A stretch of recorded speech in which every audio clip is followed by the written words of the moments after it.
Hi, Dan. Thanks for being with Great. us today. Thanks for having me. Looking forward to our conversation. If some people are unfamiliar with you, you are our new Chief Operating Officer and our new fearless leader of health and wellness, natural products vertical within Netrush.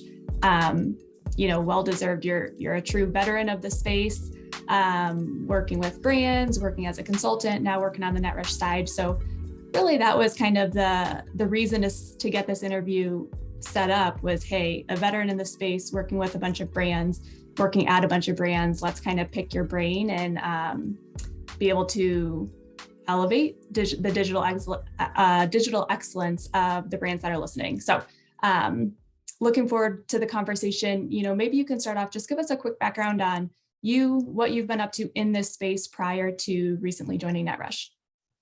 Great, certainly. So yes, I've been in the health and wellness space, or as I like to call it, the business of improving people's lives, for right about 3 decades. It gets a little fuzzy going back that far. I've been really fortunate who I've worked with over the years, both the people and the companies. I started off working for a gym owner that made his own supplements and supplement line. And then I went on to graduate at GNC, where I finished off as Director of International Sales. From there, I've split my time between consulting and working with brands I really believe in. So as a consultant, I worked with Vitamin Shoppe, VitaCost, Garden of Life, Muscle Milk, PharmaVite as some examples. As an employee, I really came to learn Netrush when I was at Food State, running the Mega Food and Innate Response brands, where we partnered with Netrush for the first time many years ago, about a decade ago now, and recently as the Chief Sales Officer at Country Life. So again, a legacy brand that I'm a huge fan of and still fills my cupboard, within the health and wellness space. And as you mentioned, now I'm with Netrush in a variety of roles. Love it. What ultimately drew you to Netrush? Of course, you've known us and worked with us for a while, but what sealed the deal for you? What gets you excited to be working here? Yes. So as I mentioned, I was an early brand partner with Netrush. I think we were truly revolutionary in how we thought about dealing with Amazon in the health and wellness space. And I've always been a fan of how they think and operate. So the founders, Chris and Brian, I have, stayed in touch with all these years. Whereas, Mega Food, they helped us revolutionize how we approach not just Amazon, but commerce as a whole, how we thought about our entire business. What excited me as I re-engaged with Netrush at the end of last year was the 16 years they spent honing their Amazon business, right? Getting that right and taking lessons from that. That knowledge has the ability to transform how a brand operates across channels. So there's more good that there's more we can do than just help someone improve their Amazon business or optimize their Amazon business. We really optimize their business across the board. And as you do that, my belief is that you're improving more lives that way, right? We're not just splitting up the pie and saying we can get Amazon sales at the sake of retailer XYZ sales. We're actually increasing our impact on the world. So from that point of view, I was very excited. I think it's a great company. I think its vision for the future is super exciting. I know we'll talk about that later. I expect we will. And I'm ecstatic to be at Netrush. Love it. Well, yes, we're so happy to have you. I know you've already made such an impact just internally on our business and our culture, but of course the brand partners that we're working with as well. So we're lucky to have you and happy to dig into some of that expertise here. It just dawned on me, Dan, you're probably one of the original Brandrunners.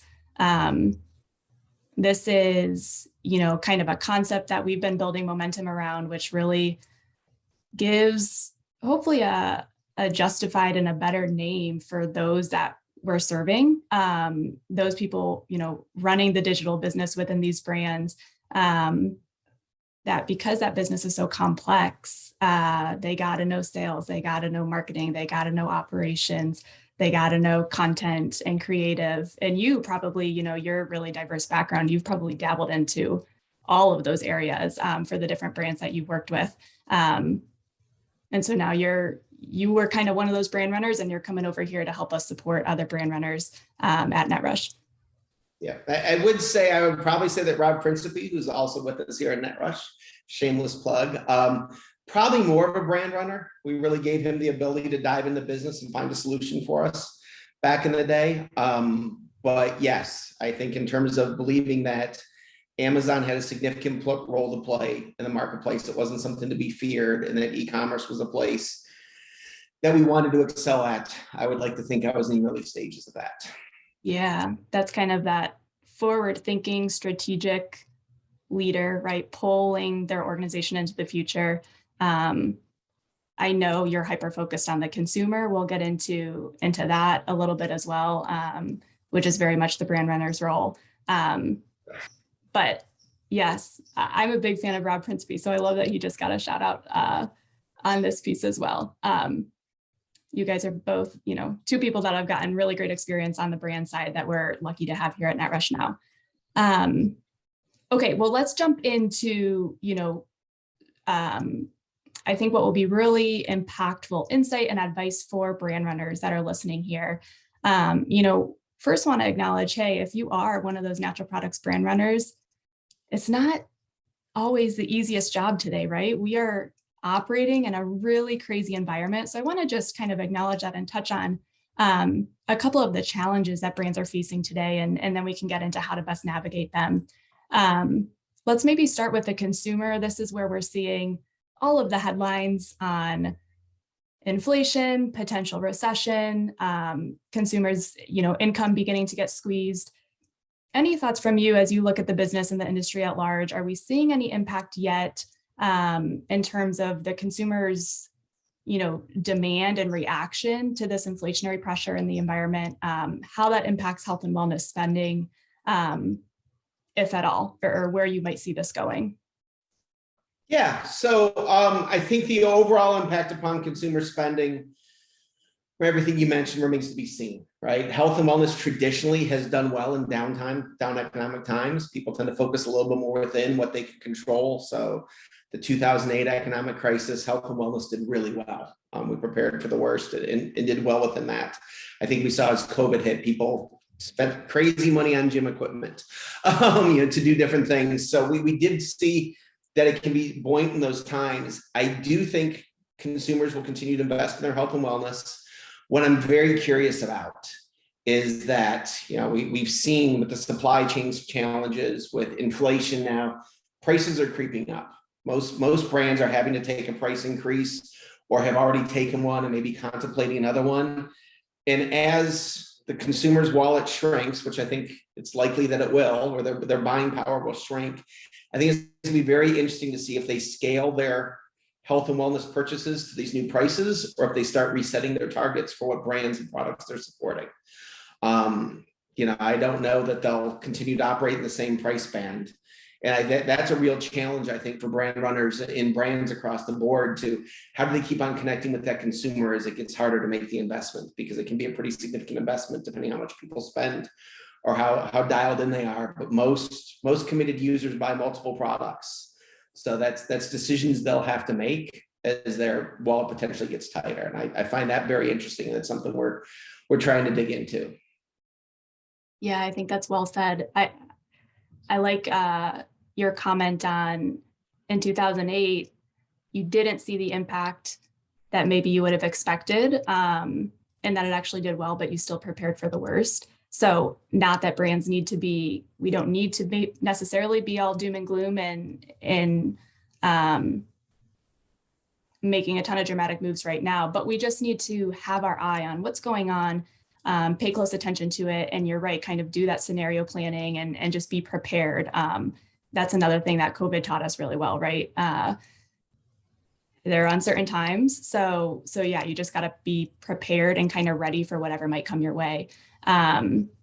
It's a really good point on, hey, the belief that consumers will continue to prioritize their health and wellness, but just to what extent do they trade down? Do they try other brands? And that type of stuff. I think that is a good thing to keep an eye on. I think a lot of health and wellness brands that we work with are kind of more of that premium brand that has that premium consumer that won't feel the economic pressure as much, right? Maybe it's more that mass consumer that really begins to kind of contract their spending. But it likely catches up with them eventually. So it will be interesting to see what happens. That's kind of a good plug for the data that we have within our category navigator system, we have that price band breakdown. So you can see the fluctuation of which price bands on Amazon are seeing the most volume and how that's changing. So that'll certainly be something we'll have to keep our eye on. As you mentioned, a lot of this inflation is driven by all of these supply chain challenges and therefore costs going up accordingly. From a supply situation, we were dealing with tons of inventory constraints last year, maybe a little bit into this year. Do you feel like that's eased up? What are brands dealing with in terms of the supply chain right now? Yeah, so I think supply chains are still challenged. I remember saying a number of times when COVID first hit and the supply chain really locked up that, to a degree, the supply chains have been running close to redline for a long time. We're moving a lot of products. There's a lot of growth in the space. We truly are a global supply chain. If you're talking health and wellness, you're bringing ingredients from all over the world. And when you're operating at that degree, when you're pushing the envelope and trying to be just in time, a little hiccup makes a world of difference, right? An engine blows pretty quick, and we saw that. I do think there's more supply out there. I think we see impacts of that people are able to source more effectively. I think we're also seeing that at least at minimum, the timing of doing business is still really uncertain. So lead times for manufacturing have expanded dramatically. If you'd have asked me a couple of years ago, if you were a smaller brand, how quickly could you get products made? I would have told you 8 to 12 weeks, maybe depending if you're looking to a partner, less than that. Those numbers are going up. I heard as high as 32 recently, again, depending what you're supplying. And the uncertainty is, if you miss an ingredient by that date, you don't know when you're scheduling again. So I think you still see, when I shop, whether it's traditional or a natural product store, you see big gaps in the shelves. I was buying dog food yesterday, and my pet store was offering a discount to buy other brands because they knew they had an incoming shortage. They had a shortage of supply. I think we're going to continue seeing those challenges, and it's hard to.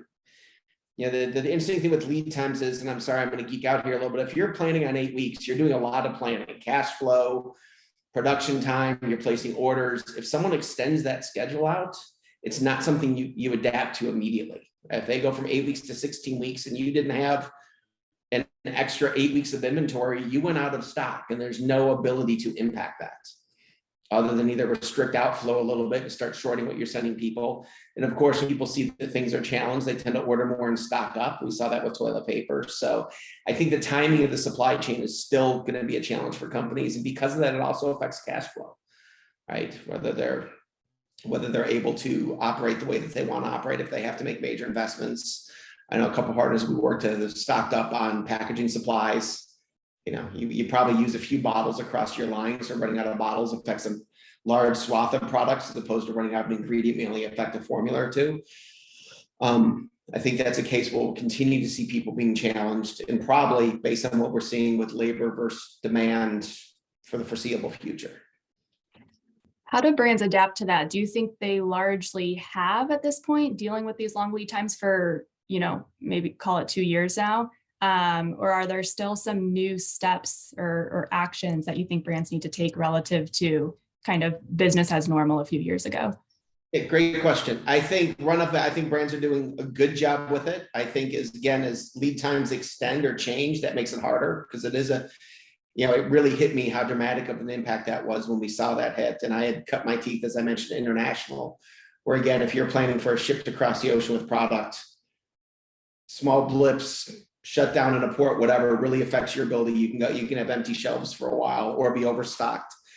The other side of that, I think, is really the more brands, and I think brands are doing that, can interact with their partners, right? Surprises aren't good for anybody at this point. So getting good forecasting, really forward planning, communicating openly about dips and chains. This has been your old, Edward Deming view of, bringing your partners in throughout the supply chain to know what's going on there. Those communications in both directions are crucial. There is the ability to offer an alternative product, or to make a change, or to think about how you're going to allocate your inventory, but it takes communication. So I think the more the brands are interacting with the retail partners across channels, the better off they'll be able to adapt. Yeah, I think that's great advice. Any call outs on the cost side? Again, all of this is just resulting in an inflationary environment for the consumer, driven by what brands are dealing with, what retailers are dealing with. Where do you see the most cost pressures specifically in this industry? And again, is there kind of best in class ways that brands can just navigate this squeeze that we're feeling across the board? Yeah, so I think, there's a lot of great minds in this space that have been dealing with this for years. And when you're buying ingredients, raw materials, I think it is a commodity trading. So a lot of brands are already quite good at leveraging that game, getting a good deal, forward buying, doing things like that. I think most companies that are doing any level of production are doing a good job of that. And a lot of them have gotten involved in helping with their co-mans if they've got a co-manufacturing partner, which is great. The two things that I tend to watch are transportation costs and packaging materials. And as I mentioned before, because they affect every product. So taking a hit on a SKU or an ASIN, you can either adapt your promotional strategies or your pricing strategies, or you can try and emphasize something else. There's different things you can do in the overall blend of your business. If something hits you across the board, that's much harder to weather. So again, watching transportation costs, and I know we've seen variance in it over the summer so far, and also the packaging materials. If something's going to come in there when there was a glass shortage 2 years ago, or a PET shortage, those things really, really jump out at me as being impactful on the business. Yeah, I think packaging is a good call out, because even beyond this extreme cost pressure that brands are feeling right now, there probably already is some low-hanging fruit on packaging, right? When you think about e-commerce versus traditional packaging, and a lot of brands have yet to really understand or go down the path of, hey, should this item, on shelf or being shipped to the consumer look exactly the same for brick and mortar and digital? From a branding perspective, of course, the brand needs to be there, the brand needs to be consistent. But in terms of the actual packaging that's helping the product get to the end consumer, that doesn't always have to look the same. And there can be efficiencies there just by managing by channel a little bit. So that low-hanging fruit probably already existed. And then there's even more opportunity just right now to really scrutinize and evaluate that, given all of these additional cost pressures we're seeing. Absolutely. And I mean, the obvious case is putting cardboard cartons around boxes to get a better shelf presence, but there's a decent chance that box gets damaged in shipping from UPS or the post office, right? I think that's one that comes to mind a lot. Conversely, something I've done with brands in the past in other roles is, selling more larger sizes, which tends to be an online purchase. A committed customer will buy more. In switching packaging either to a lighter package or a more space convenient package, things like that. There's multiple things that you can do as you start to segment that way. And I think being aware of that, I also think packaging flexibility. I suspect we'll see less really unique cap and bottle combinations and things like that, because people want accessibility to product. We saw when that really hit brands that were dependent on that during COVID, where there was some really atrocious packaging that came out just to keep product on shelves. I think people realize that sometimes it doesn't matter, but being thoughtful about why we're doing that and where we're making those changes, I think is really crucial. Yeah, absolutely. Anything else as you think about, again, just this really complex environment we're in right now? What other things should brands be focused on, actions they should be taking to kind of help stay on top of and best navigate the environment? Yep. A couple come to mind for me, actually 3. Operational excellence and efficiency. The better you can operate, the better you can weather these changes, the better you can absorb and respond. Telling their story, right? And I'll mention this in line with also building a true connection with their consumers. We spoke earlier about the potential impact of pricing out of a band for a consumer basis. And you have mentioned premium brands and loyalty. The better connection you have with your consumer, the more you can take them on that journey. It's been hard to build. It was hard to build that connection before COVID. Been harder since in a lot of ways, right? We're more distracted. We're probably not in stores as much. We've changed how we shop, so we don't necessarily connect that way. Online, we have different things pulling us. Sorry, something in my eye. But I think the more we can do to build that connection with consumers, where we can take them on the journey and have a conversation with them if prices are changing, or here's what we're doing about it, or this is the real value that you're paying a premium for, becomes important. So there's a true brand loyalty. That has sometimes been missed. And I think more than ever, as we go through these changes, building that connection is going to be the leverage a brand's going to want moving forward. Yeah, I love that. I even think about some local businesses, as a consumer. I remember going to my local coffee shop when I worked downtown. And there was a sign on the counter like, hey, they announced that they just raised their prices. They put it off for as long as they could. They're still the lowest price cup of coffee in Cleveland. And it was, to your point, just kind of a connection and a transparency, and sharing that journey together. And I took note of it and I appreciated it, instead of just blindly going in there, seeing the prices are up and not hearing anything about it from there. Absolutely. So yeah, I think kind of sharing in the journey, and transparency and building the connection along the way, I think that's really important. Any other examples you would call out on operational efficiency? I guess we called out packaging. I don't know if we explicitly said it, but a big one that comes to my mind is like, given all of these moving pieces, you got to stay really close to the data these days, right? So whether it is what's going on with the supply chain, whether it is a change in consumer demand, and buying patterns, you probably just got to be looking at things more frequently than maybe brands are used to, or they were a couple years ago. Anything else that you would call out just in terms of how they can be more efficient internally?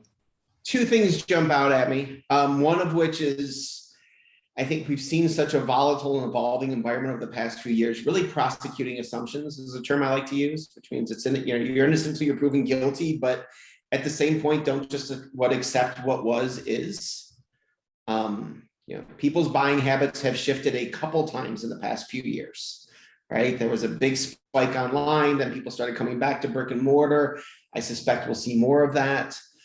But really questioning is, what we always did, is that still the way that we do it? And I also think that there's a lot of things within that vein that companies, health and wellness brands, have done because that's the way it's always been done, that are worth revisiting. So when I was running brands, I would have with my leadership teams a few times a year, we'd call it a brainstorm, where we get together for a few hours and really throw some disruptive ideas out there.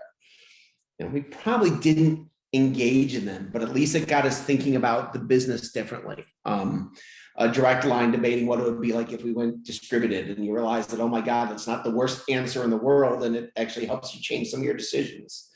I do think when I talk about efficiency, a lot of brands can currently sell every bit of inventory they make, given the still challenged supply chain and the demands that have existed for health and wellness. So at that point, making choices about where you're sending it, I think, becomes important. And I'll probably keep on beating that drum as I talk with our brand partners of, where do we do it where it improves the most lives? That's ultimately the business we're in. Where can we be as efficient as possible doing that, whether it's through logistics or ordering, or how we partner, or how discounts get passed on to customers. Are we eating it in the supply chain and extra offerings, or are we passing it on and creating everyday low price for consumers to use the products? I think all those things matter. And that means challenging assumptions about the way the business traditionally operated. That's really helpful. It's a good lead into kind of where I want to take this next, which is, we're doing the best we can to navigate this crazy environment today. Let's think a little bit longer term, though, a little bit kind of more strategically, and get at those things that maybe, hey, is this a status quo within this industry that no longer serves us given the environment has changed? Maybe before we get into specifics there, would love to get your take on, kind of this digital transformation has been a journey that looks different in every sector. And I'd love to get your take on what it has looked like for the natural product sector. Has the industry resisted and kind of has held on to some old ways of doing business that just don't serve us anymore, given kind of the new landscape we're in, with e-commerce? Or maybe there's things that, we've adopted well and we're doing well and kind of leading relative to other industries. But maybe take a couple minutes, like, what has that digital transformation looked like within this space? All right, well, I can at least share my journey over the past few decades. I think it probably approximates what's happened to a lot of brands. the conversation I've had. Before there was e-com, there was mail order. And mail order was a small percentage of the pie. It was a couple points, and I'll explain why I bring this up in a second. But it can be disruptive because they were in advertisements with really low prices. And it would have been Swanson's or Puritan's Pride or people like that. But it was always 1 or 2% of the market. And I point that out because I remember for a long time saying e-commerce was just going to replace mail order. Apparently I missed that one by a little bit. So, but I was convinced for a long time that wasn't going to be the case. And then what we found out through, traditional e-commerce and whether it was supplements.com or Vitamin Shop, which was a really early adapter into e-commerce that helped fuel their brick and mortar. I think we sometimes forget that they flipped the script a little bit. They used e-commerce to fuel that growth, that national growth. Or, VitaCost, where I consulted and ran categories for a period of time where there were things we could offer a consumer online that you couldn't offer in a brick and mortar store. Selection being number one. The long tail has a name and for a reason, right? We can offer the long tail. And part of what I was a part of at VitaCost was really seeing how much we could extend that tail. Like how much variety could we offer consumers? And there's stuff you would never find in a store because of the constrictions of space. And as an avid reader, I was very aware of the concept. Likewise, price competition, obviously.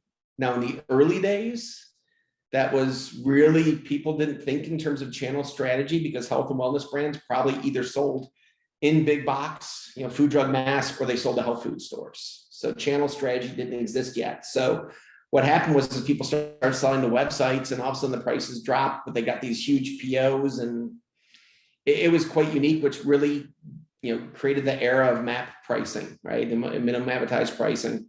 No shock to anyone who's watching this. We're really trying to get the pricing right and even the playing field. Now, I think different people saw it different ways. At Megafood, we talked a lot about protecting the little guy, which I think is important to doing that. But at least getting, an even playing field. And I always say I love great retail, and I think great retailers should win out regardless of whether they're digital or physical or some blend. And then the next real stretches were, Amazon coming into the mix wasn't that big of a deal at first because they weren't buying a lot of supplements.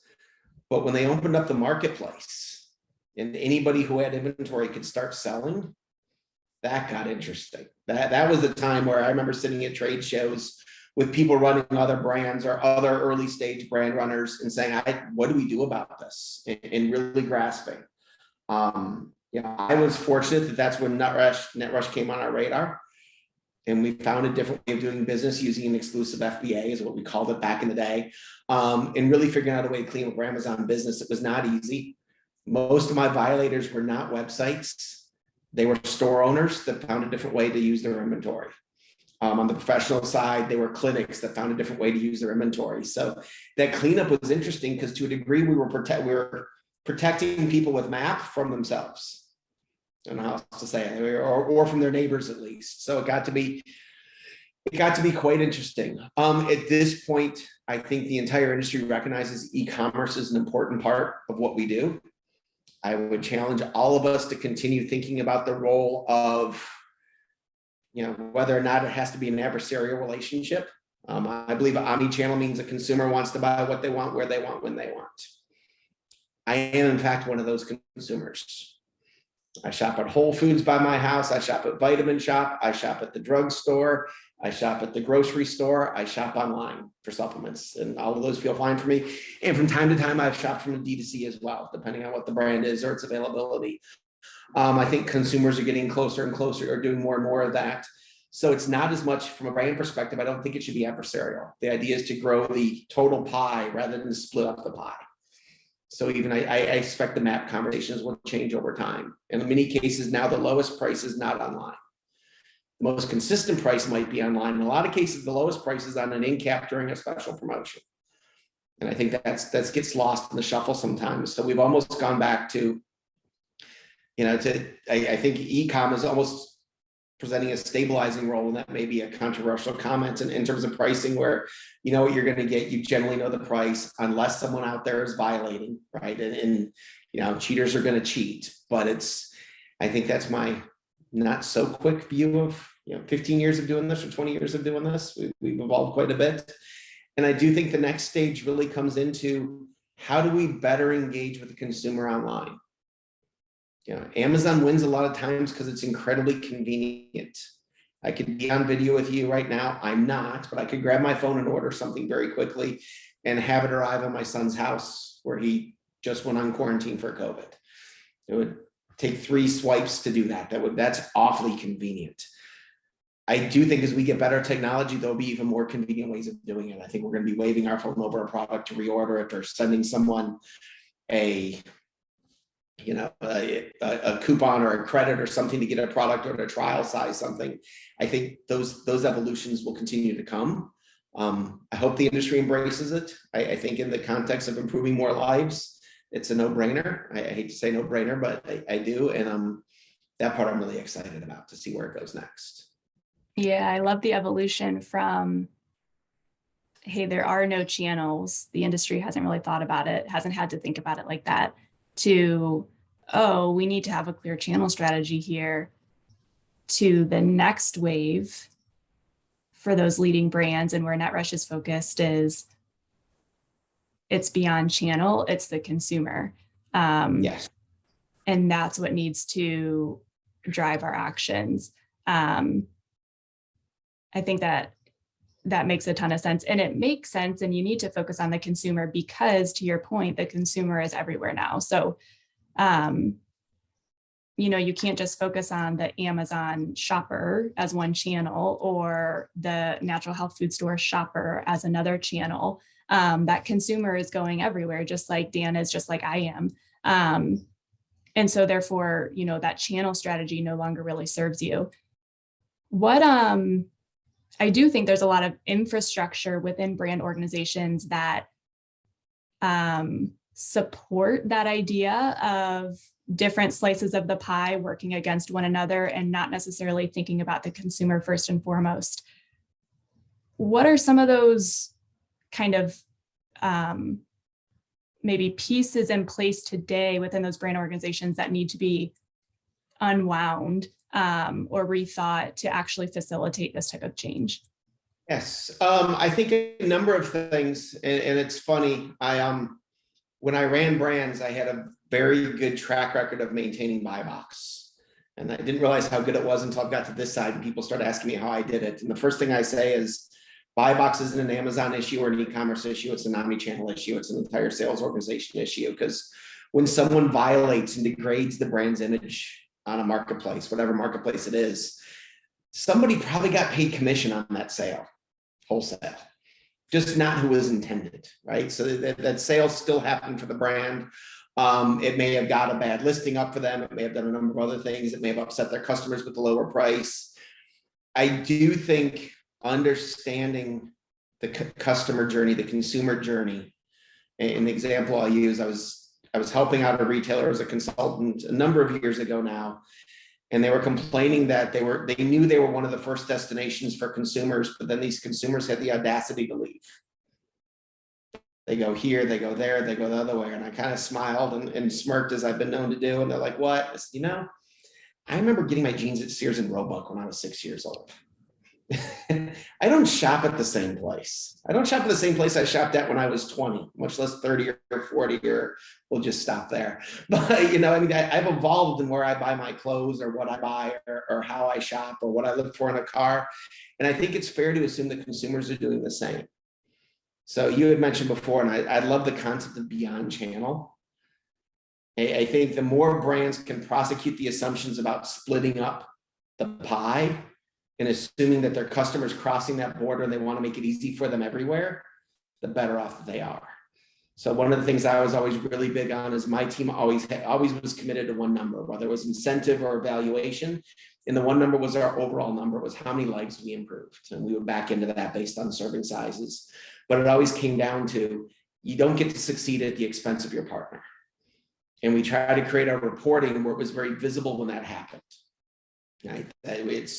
If you're just getting a sale because someone else is having a down month, or because you undercut, I think that gets to be important. I think the next level is going to be having that conversation with retail partners across channels, because right now as a brand, we spend a lot of time supporting promotions that are fundamentally moving where the customers might be motivated to buy, not improving more lives. So that concept of thinking about how we do that. And so I love that you said beyond channel and consumer focus, but if we really focus on how we get more consumers making that decision to be a little bit better today than I was yesterday, and try a supplement or a natural health care item or a natural body care item, that's where it gets interesting for brands. That's not the way they're set up now, so it's a challenge, but the more we can open that up and create transparency to that, I think the better off they'll be and the better connection they can build with their consumers. I love that. I love that because it parallels how the consumer is shopping today, right? Just from a real tactical business sense, like it doesn't make sense to structure the business around these different channels when the consumer doesn't think about it that way. But even more importantly, it takes you guys back to that underlying mission, why you started, why you should be, getting up and going to work every day, which we all fall into the trap of getting busy, getting lost in the day-to-day, getting swept away in those sales-based incentives or whatever it is. And we can forget about that from time to time. So I love that idea of, hey, this is the one metric that we're all focused on. And it isn't even necessarily overall sales, taking the channels and the different teams out of it, but even beyond sales, it's the lives that we're impacting. I think that's awesome. Any other metrics, mentalities, questions that are happening inside brands that maybe we need to stop, maybe we need to adjust, that just are no longer serving us? Oh, I think that would vary from brand to brand. I do think bringing the sales teams together to figure out how to impact more consumers has some interesting reactions. I was actually thinking as you were speaking, Tabitha Johnson, who's also here at Netrush now, who worked with me in the past. When I brought her to Country Life, she actually suggested as the head of e-commerce raising e-commerce prices because it supported the total business, right? It was a very different attitude. And if we hadn't talked about one number, that wouldn't have come there. So I think recognizing that people or how they're doing, how they're creating that, I think first of all is important. I do think reporting closer to raw data. So I believe sales are a result of actions, right? So you can do everything right for a month and have a bad sales month because you missed a shipping day, or you went up against a big year the year before, or because somebody went on credit hold, or whatever else happened. A truck didn't pick up if you're reliant upon the pickup for the sale to book. You can also be on vacation for 3 weeks and have someone place a big order because Oprah talked about her favorite new supplement, and that doesn't mean you did a good job. So understanding what levers you pulled to drive growth, to improve lives, I think the more brands do that, the more effective they are making decisions that support the consumer overall. So did we increase sales because we increased prices, or did we increase sales because we became available in a wider geography? Do we want to expand in a channel because it gives us the ability to reach other consumers, or are we simply just splitting? I've been at brands that have done both. I've led brands that have done both, where we thought we were expanding a new consumer base, and all we did was eat up cut up our existing consumer base more, which is never what you want. So I think getting to those understandings and the metrics, the KPI side is important. Sales is a result of actions, not the action itself. I also think being careful not to, if you understand the business that way, you're not chasing a number at the end of the month and just seeing what else you can cram in. You're trying to say, I'm going to take consistent actions and they're going to pay off over time, right? So I always think in terms of, I'm a big fan of momentum, but if I can keep on pushing the rock forward or the snowball forward, I live in Florida, so that's not really a fair assumption, but I'm going to build a bigger snowman over time, right? If I push the rock down the hill, we don't have hills in Florida either, another bad example, but if I push it down the on-ramp from the highway, it's going to pick up speed if we keep on pushing. I think those things matter. Old school health and wellness, we chase the end of the month, we chase the end of the quarter, we offer discounts. That product ended up somewhere. It might have ended up in a storage bin, it might have ended up getting returned later on, it might have ended up online. But I think that concept of appreciating the efforts and tracking the efforts more than just the end number helps address a lot of these questions. We're not creating the situation where people want to compete for the same customer. Yes, First off, I'm in Cleveland, so the snow analogies totally work for me. Although it is probably 90 degrees outside today, but come back in a couple months and that'll look different. I think that's great advice for, a couple things that stand out to me, particularly now in this really uncertain and volatile environment. When you map out sales to actual actions and decisions, to your point, you have more control over what's going on, right? So instead of waiting till the end of the month, fingers crossed, close your eyes, hoping that number comes out for you guys, you're kind of taking more control and taking on a little bit more accountability to, again, just own the current environment a little bit instead of just kind of sitting in your seat and hoping for the best and being concerned with what might come your way. So I think particularly in an uncertain environment, just that mindset shift of, hey, what are the actions that drive results? And let's focus on those actions. I think that's a really good piece of advice. I also like it because it, again, emphasized the need to break down those internal silos and drive collaboration across the organization. Because, if sales is a function of all of these different actions, a lot of those different actions take place in other parts of the organization, right? That a couple years ago, maybe they didn't talk at all. So I think that's a key move that brands are making and need to continue to make as well, is just, again, getting those different teams working together, not just those different sales teams, but all of the teams that really make up the comprehensive machine that drives the business. Okay, we are almost out of time. I want to circle back to Netrush.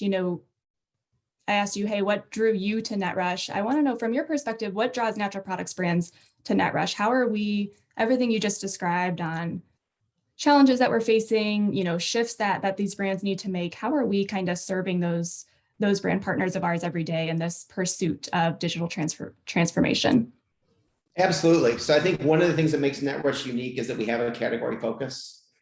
You mentioned I'm the leader of the health and wellness category. So truly bringing in expertise to the category, not just myself. We have other leaders. We have a boatload of years of experience living in the space, from our founders down to myself and other people that we brought in the team. We mentioned Rob and Tabitha earlier. I think that's significant because we've been on the other side of the table. So the other thing that I always challenge my team is we're not just simply trying to grow someone's Amazon or e-com business. We're trying to make their business better so they can improve more lives.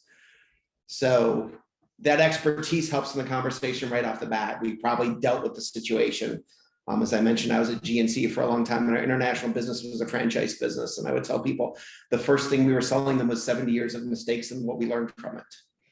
Because everyone would come in with a big, that was my opening salvo as I'd meet with someone to launch a new country, was this is ultimately what we're selling.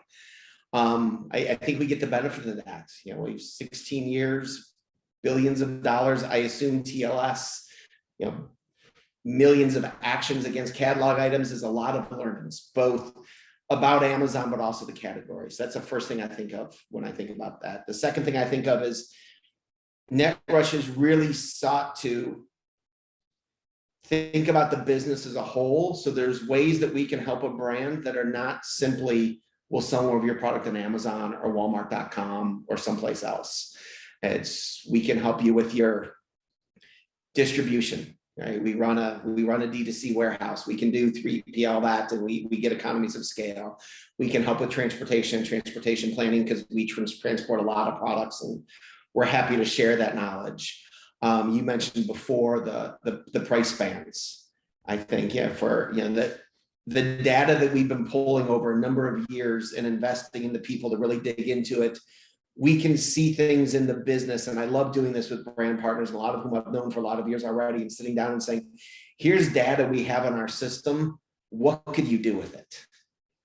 If you know what products people are buying along with your other product, you can start mapping your product life cycles better, your product development. If you're looking at lifetime value, some of those products that you're not investing in, maybe you should be because people are coming back more. Recently, we found a gap where the product in question had a very definitive time frame people should have been taking it for, and they weren't hitting that.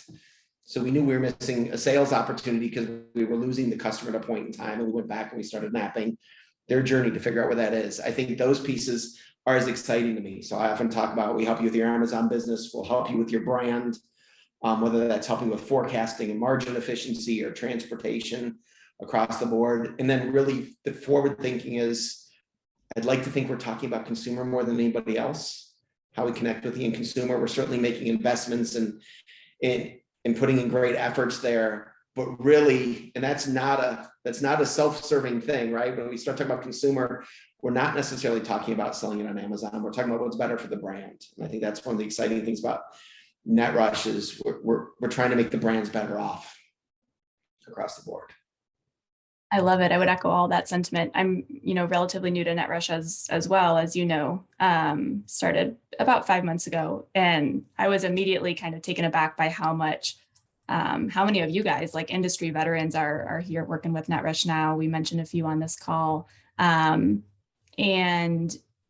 when you bring on industry veterans that, to your point, have been in the business of improving people's lives and passionate about that, like that's the metric you're looking at, that permeates throughout the organization. So to your point, it's beyond just, hey, let's grow sales on Amazon. It's how do we partner with our brands? How do we share our knowledge, our scale, our data, whatever it is, to, with those brand partners, improve more lives. That's what it comes down to at the end of the day, which just makes it a really powerful partnership when Netrush and brand are in that pursuit together.